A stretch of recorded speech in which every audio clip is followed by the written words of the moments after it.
በስመ አብ ወወልድ ወመንፈስ ቅዱስ አሐዱ አምላክ አሜን።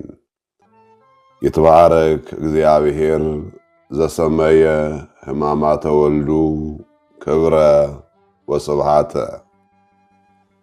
የልጁ የኢየሱስ ክርስቶስን መከራና ስቃይ ክብርና ምስጋና ብሎ የተናገረ እግዚአብሔር አባታችን ለዚህች ዕለት ለዚህችም ሰዓት በሰላም በሕይወት በጤና ጠብቆ ስላደረሰን ስሙ የተመሰገነ ይሁን።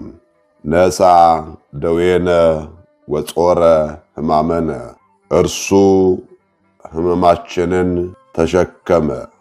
ትንቢተ ኢሳይያስ ምዕራፍ 53 ቁጥር 4 ላይ ተጽፎ የምናገኘው የሕያው የእግዚአብሔር ቃል የትምህርታችን ርዕስ ይሆናል። ይህንን ቃል የተናገረው ልዑለ ቃል ነቢዩ ኢሳይያስ በትንቢት መጽሐፉ ደረቅ ሐዲስ እየተባለ በሚጠራው ክፍል ነው። እግዚአብሔር የራቀውን አቅርቦ የረቀቀውን አጉልቶ ምስጢሩን ስለገለጸለት የኢየሱስ ክርስቶስን መከራ መስቀል በትሕትና መንፈስ በመሆን ነቢዩ መዝግቦልናል። ሰሙነ ሕማማት የሕማማት ሳምንት ማለት ሲሆን እነዚህም ከሆሳዕና እስከ ትንሣኤ ያሉት ዕለታት ናቸው። የሕማማት ሳምንት ጌታችን መድኃኒታችን ኢየሱስ ክርስቶስ ዓለምን ለማዳን የሰውን ዘር ሁሉ ከዲያብሎስ ቁራኝነት ለማላቀቅና ከሲኦል ባርነት ነፃ ለማውጣት ወዶ ፈቅዶ የተቀበላቸውን ጸዋትወ መከራ የምናስብባቸው ዕለታት ናቸው። እነዚህንም ዋና ዋና ዕለቶች ምን እንደተደረጉባቸው ለማስታወስ ያህል ማየቱ ይበጃል። ሰኞ የጌታችን መድኃኒታችን የኢየሱስ ክርስቶስ ወደ መቅደስ ገብቶ መቅደሱን የማንጻቱ ትምህርት በሰፊው ይነገርበታል። ሁለተኛው ማክሰኞ ሲሆን ይህ ቀን ኢየሱስ ክርስቶስ በተናገረውና ባደረገው ላይ አይሁድ ጥያቄ ያቀረቡበት እርሱም መልስ በመስጠት ያስተማረበት ቀን ስለሆነ የትምህርት ቀን ይባላል። ረቡዕ ደግሞ ይህ ዕለት የአይሁድ ሊቃነ ካህናት፣ ጸሐፍት፣ ፈሪሳውያን ኢየሱስ ክርስቶስን እንዴት መያዝ እንደሚችሉ ምክር የጀመሩበት ቀን፣ ደግሞም ይሁዳ ለዚህ አጋጣሚ አማካሪያቸው ሆኖ በመገኘቱ ምክረ አይሁድ ተብሎ ይጠራል። ሐሙስ ኢየሱስ ክርስቶስ በዚህ ዕለት ፍጹም ሰው ፍጹም አምላክ መሆኑን ለመግለጥ እና ለአራያነት ጸሐፍት ፈሪሳውያን የአይሁድ ካህናት መጥተው እስኪይዙ ድረስ ሲጸልይ በማደሩ ምክንያት ጸሎተ ሐሙስ በመባል ይታወቃል። የደቀ መዛሙርቱን እግሩንም በማጠቡ ሕጽበተ ሐሙስ በመባል እንደሚጠራ ሊቃውንተ ቤተ ክርስቲያን ይናገራሉ። ዓርብ ዕለቱ ኢየሱስ ክርስቶስ ለአዳምና ለልጆቹ ሲል በቀራንዮ መከራን ተቀብሎ በመስቀል ተሰቅሎ መዋሉ የሚታሰብበት ቀን ነው። ቅዳሜ ኢየሱስ ክርስቶስ በከርሰ መቃብር የዋለበት ዕለት የሚታሰብበት ቀን ስለሆነ ቀዳም ስዑር ወይም የተሻረች ቅዳሜ ትሰኛለች። የተሻረች ቅዳሜ የተባለችውም በዓመት አንድ ቀን የሚጾምባት ብቸኛዋ ዕለት ስለሆነች ነው። እሁድ እኩለ ሌሊት ክርስቶስ ሞትን አድርጎ መነሳቱ ይበሰራል።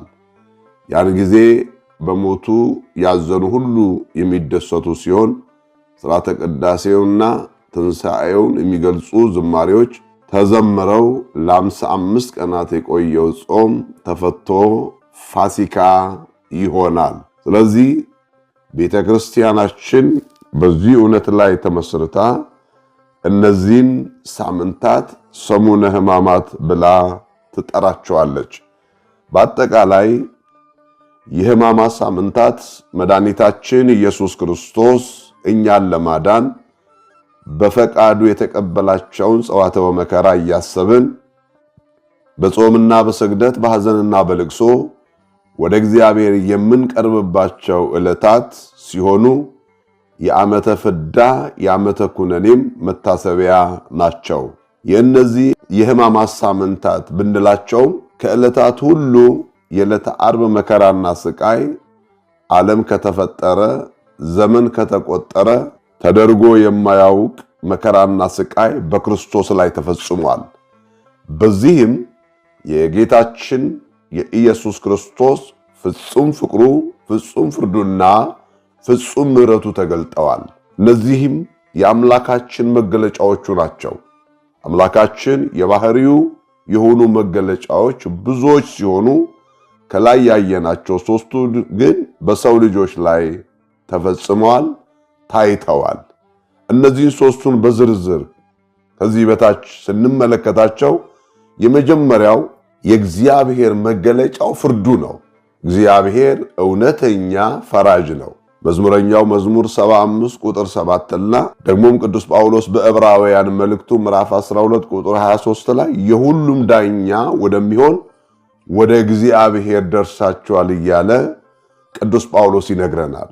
እነዚህ ሁለቱ ጥቅሶች እግዚአብሔር እውነተኛ ፈራጅና ዳኛ መሆኑን በሚያደርጋቸው ነገሮች እንከን የሌለበት አምላክ መሆኑን ያብራራሉ። በዚህ ፈራጅና ዳኛ በሆነው በእግዚአብሔር ፊት የመጀመሪያው ሰው በድሎ ተገኘ። ስለዚህም ሞት ተፈረደበት። በእርሱ ምክንያት ኃጢአት ወደ ዓለም ገባ። ሁሉም ኃጢአት ሰርተዋልና የእግዚአብሔር ክብር ከሰው ልጅ ጎደለ። ሐዋርያው ቅዱስ ጳውሎስ በሮሜ 3:23 እንደሚናገረው በዚህ መተላለፍ ምክንያት ኃጢአት ባልሰሩት ላይ ሞት ነገሰ ይላል ሮሜ 8:31 ላይ። ስለዚህ እግዚአብሔር በፍርዱ ይታወቃል። የቀደመው ሰው ኃጢአት ሰርቶ ቢያገኘው ስለፈጠርኩት ልራራለት አላለም። የኃጢአቱን ዋጋ ቅጣት መቀበል ስለነበረበት እግዚአብሔር በመጀመሪያው ሰው ላይ ፈርዶ እንደገና ዘመናት ተቆጥረዋል። ስለዚህ ነው ሐዋርያው ቅዱስ ጳውሎስም አበክሮ በአንዱ መተላለፍ ምክንያት ኃጢአት ባልሰሩት ላይ ሁሉ ሞት ነገሰ። ስለዚህ እግዚአብሔር እውነተኛ ፈራጅ ነው፣ በፍርዱ ይታወቃል። ዛሬ ግን በዚህ በሚፈርደው ጌታ ላይ ፈረዱበት፣ ይቅር በሚለው ጨከኑበት። የጌታ ትዕግስት ምንኛ ይደንቃል! ሊቁ ቅዱስ ዮሐንስ አፈወርቅ በቅዳሴው እንዲህ ነበር ያለው፣ ኦ ትዕግስት ዘመጠነ ትዕግስት፣ ኦ ትሕትና ዘመጠነ ትሕትና፣ ኦ ፍቅር ዘመጠነ አፍቅሮ። እንደምን ይህ ትሕትና እንደምን ያለ ትሕትና ነው! ይህስ ፍቅር እንዴት ያለ ፍቅር ነው! ይህስ ትዕግስት ምን አይነት ትዕግስት ነው ብሎ በመደነቅ ምክንያቱም በፈራጁ ላይ ዛሬ በቀራንዮ አደባባይ ላይ እነ ጲላጦስ ፈርደውበታል። አይሁድና ጸሐፍት ፈሪሳውያን ፈርደውበታል። እርሱ ግን ዝም አለ። በትዕግስቱ ብዙ የሚያስተምረን ነገር ስላለ እግዚአብሔር በፍርዱ ይታወቃል። ኃጢአትን ይቀጣል። ኃጢአተኛው ወደ ንስሐ እስኪመለስ ድረስ ወዶ ይታገሳል። ስለዚህ ትዝ ይላችሁ እንደሆነ በለሷን በረገማት ሰዓት ደረቀች ነው የሚለው። ጌታ ከቅጠሉ ጋር ጉዳይ ኖሮት አይደለም እኛን ማስተማር የፈለገው። በአንጻረ በለስ ረገማ ለኃጢአት፣ በበለስ አንጻር ኃጢአትን እንዴት እንደረገማት ይሄ ፍርዱን ያሳያል። ሁለተኛው እግዚአብሔር የሚታወቅበት በፍቅሩ ነው። በዚህ ዕለት ትልቅ የሆነው ፍቅሩ ተገልጧል። በቅዱሳት መጻሕፍት እግዚአብሔር አምላካችን በብሉያቱም በሐዲሳቱም ፍቅርን በሁለት መንገድ ጠቅልሎታል። ፍቅረ እግዚአብሔርና ፍቅረ ቢጽ በሚለው እኛ እግዚአብሔርን እንድንወደው በምን አይነት መውደድ እንደሆነ ደግሞ በፍጹም ልቡናችሁ፣ በፍጹም ሐሳባችሁ፣ በፍጹም ነፍሳችሁ፣ ባለን ነገር እርሱን መውደድ እንዳለብን። ሁለተኛው ፍቅረ ቢጽ ነው። ባልንጀራን፣ ወንድምን፣ እህትን፣ ሰውን ሁሉ መውደድ። ምክንያቱም እግዚአብሔር ፍቅር ስለሆነ። በዚህ በአንደኛ ዮሐንስ ምዕራፍ 4 ቁጥር 16 ላይ በዚህም የእግዚአብሔር ፍቅር በእኛ ዘንድ ተገለጠ፣ በእርሱ በኩል በሕይወት እንኖር ዘንድ እግዚአብሔር አንድያ ልጁን ወደ ዓለም ልኮታልና። ፍቅርም እንደዚህ ነው፣ እግዚአብሔር እርሱ ራሱ እንደወደደን ስለ ኃጢአታችንም ማስተስረያ ይሆን ዘንድ ልጁን እንደላከ እንጂ እኛ እግዚአብሔር እንደወደድነው አይደለም ብሎ ሐዋርያው ቅዱስ ዮሐንስ ስለ ፍቅሩ አስረግጦ ይነግረናል። አብዝቶ ስለ ፍጹም ፍቅሩ ስለጻፈ ሐዋርያው ራሱ የፍቅር ሐዋርያ ተብሎ ተሰይሟል። የእግዚአብሔር ፍቅር መስፈርት ያላስቀመጠ በራሱ መውደድ ላይ የተመሰረተ ነው። ስለዚህ እግዚአብሔር ፍቅርን አልተለማመደም፣ ፍቅርንም አላዳበረም። እግዚአብሔር ራሱ ፍቅር ስለሆነ በዚህ ዓለም ላይ ብዙ አይነት ፍቅሮች አሉ። አንዱም ከሞት አያድንም። ለምሳሌ የአባት ፍቅር፣ የአባትን ፍቅር ያገኙ ልጆች ብርታት እንደሚሰማቸው ይናገራሉ። የእናት ፍቅር፣ በዓለም ላይ የእናት ፍቅር ልዩ ነው። የሙሽሮች ፍቅር ዕለታዊና ትኩስ ነው። ቆይቶ ግን ሌላ ጠባይ ይገለጥበታል። የወዳጅ ፍቅር፣ ወዳጅ አብሮ የሚኖር ስንቸገር እጁን የሚዘረጋልን ቢሆንም የእግዚአብሔር ፍቅር ግን ከሁሉ ይበልጣል። ምክንያቱም መዝሙረኛው ዳዊት እንኳን አስቀድሞ በመዝሙር 17 ቁጥር 19 ላይ ወዶኛልና አዳነኝ። ይህ ማለት ምን ማለት ነው? እግዚአብሔር ፍቅሩ እስከ ማዳን፣ ፍቅሩ ከሞት የበረታች መሆኑንም ጠቢቡ ሶሎሞን ተናግሮታል።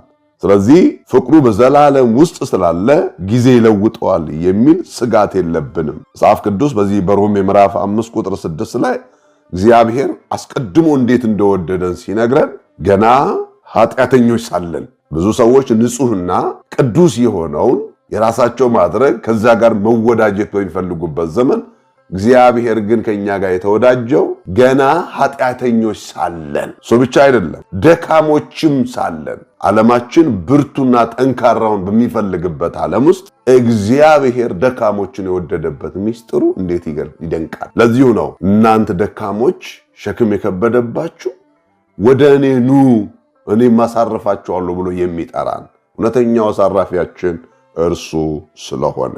ስለዚህ ሐዋርያው በመደነቅ ገና ጠላቶቹ ሳለን እግዚአብሔር ወደደን። እንደውም ወሶበን ዘጸሩ ንሕነ በሞተ ወልዱ ተሳሃለነ፣ ጠላቶቹ ስንሆን እግዚአብሔር በልጁ ታረቀን። ስለዚህ የእግዚአብሔር ፍቅሩ ፍጹም መሆኑን በዚህ ቃል እናረጋግጣለን።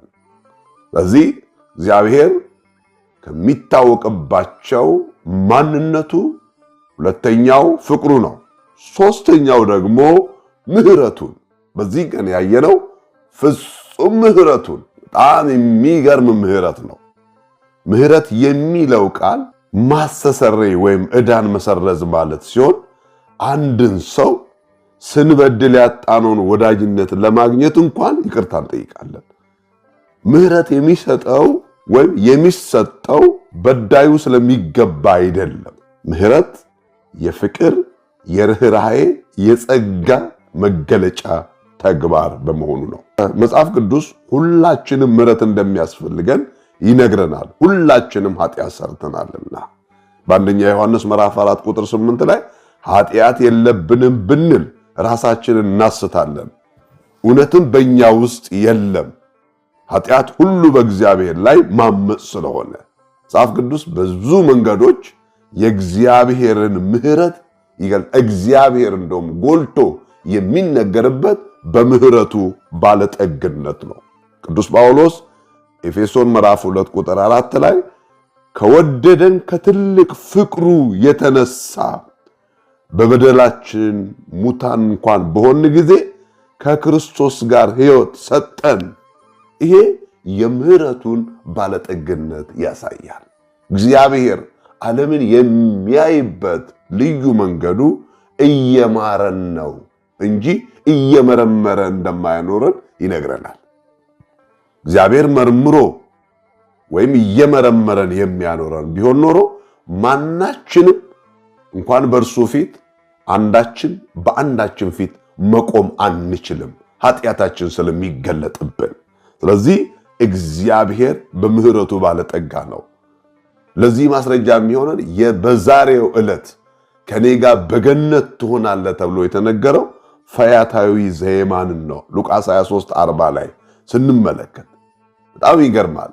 ፈያታዊ ዘየማን በእውነት አሁን ባለን ሁኔታ ውስጥ ለመዳን ወደ እርሱ ለመቅረብ ከእግዚአብሔር ጋር ለመኖር ብዙ ነገሮች እንደሚያስፈልጉን በተለያየ መልኩ እንሰማለን። የፈያታዊ ዘየማን መዳን የእግዚአብሔር የምሕረቱን ባለጠግነት ያሳያል። ባለቀና በተቆረጠ ሰዓት ምሕረትን ማግኘት፣ ይቅርታን ማግኘት የሉቃስ ወንጌል ምዕራፍ 23 ቁጥር 40 ላይ ስታነቡት 5500 ዘመን የቆየው አዳም ቀድሞ ያልገባበትን ገነት ነው ያገኘው። እውነት እልሃለሁ ዛሬ ከኔ ጋር በገነት ትሆናለህ።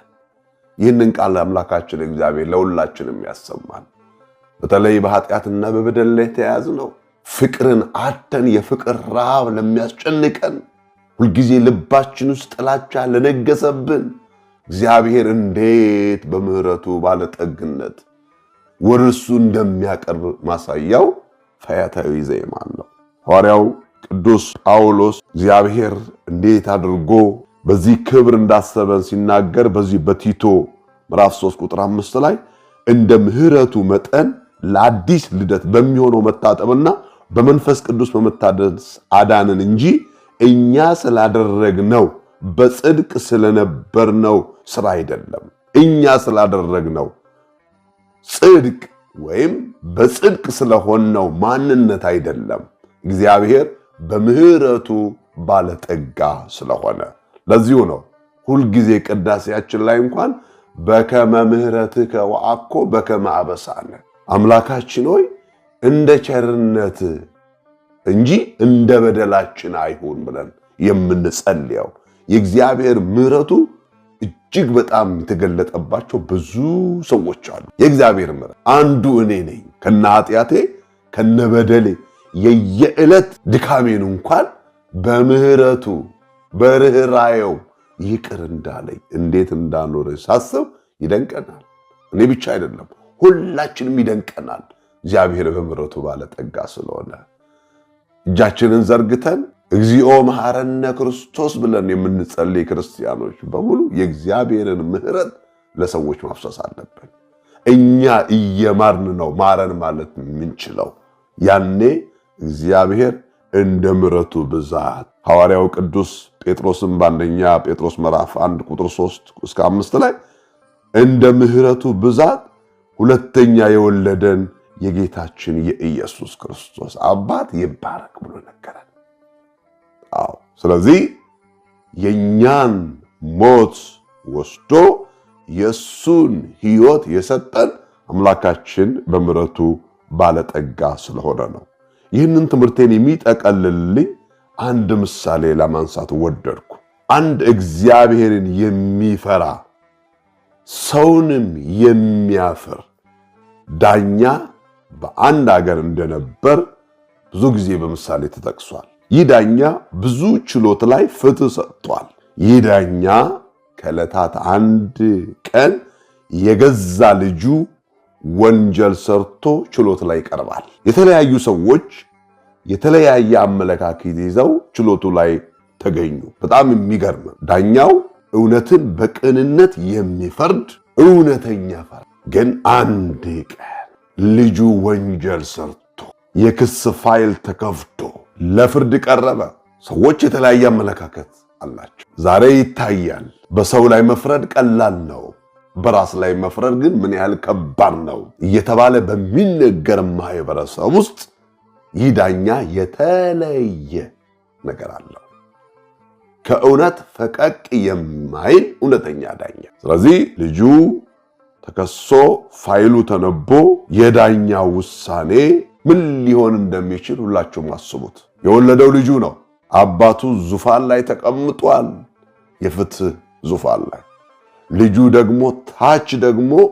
እጁ በእግር ብረት በሰንሰለት እግሩ በእግር ብረት ታስሮ ቆሟል። ችሎቱን የሚከታተሉ ብዙ ሰዎች በዙሪያው ተቀምጠዋል፣ ይሰማሉ። የሚሆነውን ለመታዘብም ለመገረምም የአባቱን የጭካኔ ጥግ ለማየትም የተሰበሰበ ሰው አለ። ግን አባትየው ያዳኛ ውሳኔውን ለመወሰን በሕጉ መሰረት ክሱ ሲነበብለት ለሞት የሚያበቃ ሆኖ ስላገኘው አባትየው በሞት ይቀጣ ብሎ በልጁ ላይ ፈረደበት። ሰዎች ሁሉ ምን አይነት ጨካኝ! እኩሌቶቹ ትክክል ነው እያሉ ሳሉ ዳኛው ከዙፋኑ መጥቶ ወንጀለኛው ያለበት መጣና ዙፋን ላይ ተቀምጬ ሕጉን አስፈጽሜያለሁ፣ የሞት ፍርድ ፈርጄብሃለሁ። አሁን ግን ባንተ ቦታ ባንተ ፈንታ የምሞተው እኔ ነኝ። ያንተን ቅጣት እኔ እቀበላለሁ፣ አንተም ነፃ ትወጣለህ አለው። እጅግ ብዙዎች ተገረሙ። ያዳኛ አምላካችን እግዚአብሔር ነው። በሰማይ ዙፋን ላይ ተቀምጦ የመጀመሪያው ሰው አዳም ኃጢአት በሰራ ሰዓት በኦሪት ዘፍጥረት ምዕራፍ 2 ላይ ምዕራፍ 3 ላይ እንደተጠቀሰው ስለ ኃጢአቱ ቅጣት መቀበል ስለነበረበት ፈረደበት። የሞት ሞታል ብሎ ፈረደበት። በሱ ብቻ አይደለም፣ ከሱ የተነሳ ምድርም እሾህና አሜከላን ታብቅል ተብሎ ተፈረደባት። እሱ ብቻ አይደለም፣ ለሱ መሳት ምክንያት የሆነው እባቡ እንኳን ሳይቀር ተፈረደበት። በመጨረሻም እግዚአብሔር ርኅሩህና ይቅር ባይ መሐሪ ስለሆነ በፍጹም ፍቅሩ ወዶ በመልኩና በአርአያው የፈጠረው ሰው በእንደዚህ አይነት መልኩ ሲፈረድበት አድንሃለሁ ብሎ ተስፋ ሰጠው። በነገረው ተስፋ መሰረት ቀዳሚና ተከታይ የሌለው የእግዚአብሔር አብ የባህሪው ልጁ በሥጋ ማርያም ተገልጦ በምድር ተመላልሶ ያንን የሞት ፍርድ የፈረደበትን አዳምን በእሱ ፈንታ ተገብቶ ነፃ ወጣ። ስለዚህ ይህ የጌታችን የመድኃኒታችን የኢየሱስ ክርስቶስ ፍጹም የምህረቱ መገለጫዎች ነው። ስለዚህ እግዚአብሔርን በዚህ መልኩ ሁልጊዜ በልባችን ልንስል። ኃጢአትን ይጸየፋል፣ ኃጢአተኛው ግን ንስሐ ገብቶ እስኪመለስ ድረስ ወዶ ይታገሳል። ንስሐ ገብቶ ሲመጣ ደግሞ እጁን ዘርግቶ ይቀበላል። በአንድ ኃጢአተኛ በሰማይ ታላቅ ደስታ ይሆናል። ለዚሁ ነው ሰሙነ ሕማማት የብሉይ ኪዳን ትዝታ፣ የአዲስ ኪዳን ከፍታ፣ የክርስቶስ ውለታ የሚዘከርበት የመስቀል ጉዞ ነው። የኛ ጌታ ከሰማየ ሰማያት ወርዶ በምድር ተመላልሶ የሰው ልጆችን ያዳነበትን ምስጢር ስናስብ እጅግ እንገረማለን። ቅዱስ ጳውሎስ ይህንን የሚመካበት እንደሆነ የክርስቶስ መከራው መስቀሉ ለዚሁ ነው ወአይሁድኒ ሲአሉ ትእምርተ ወሰብአ ጽርኒ ይህስሱ ጥበበ ወንህነሰ ንሰብክ ክርስቶስሃ ዘተሰቅለ። አይሁድ ምልክትን ይሻሉ፣ የግሪክ ሰዎች ደግሞ ጥበብን ይከተላሉ። እኛ ግን የተሰቀለውን ክርስቶስን እንሰብካለን።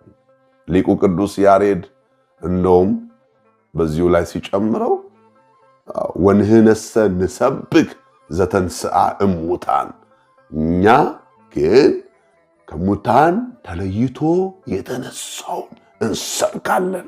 ስለዚህ የክርስቶስ ሕማማቱ የመስቀል ጉዞዎቹ ለእኛ መዳን ምክንያቶች ናቸው። ለዚሁ ነው ነቢዩ ኢሳይያስ ነሣ ደዌነ ወጾረ ሕማመነ፣ እርሱ ሕመማችንን አለ መከራችንን ስቃያችንን ተሸከመ። ክብር ምስጋና ለስም አጠራሩ ይሁን። በዚህ እውነት ልባችንን ለውጠን በእርግጥም የክርስቶስ ሕማሙ ስቃዩ መከራው ከገባን ከኃጢአት ጋር ብዙ ለመቆየት እድል አይኖረንም። ስለዚህ ጾሙ ያስተማረን ብዙ ነገር አለ። በሕማማቱ ያገኘነው ብዙ እረፍት አለ። ያንን እረፍት መልሰን በኃጢአት እንዳናጣው የቅዱሳን አምላክ ከሁላችን ጋር ይሁን። አሜን።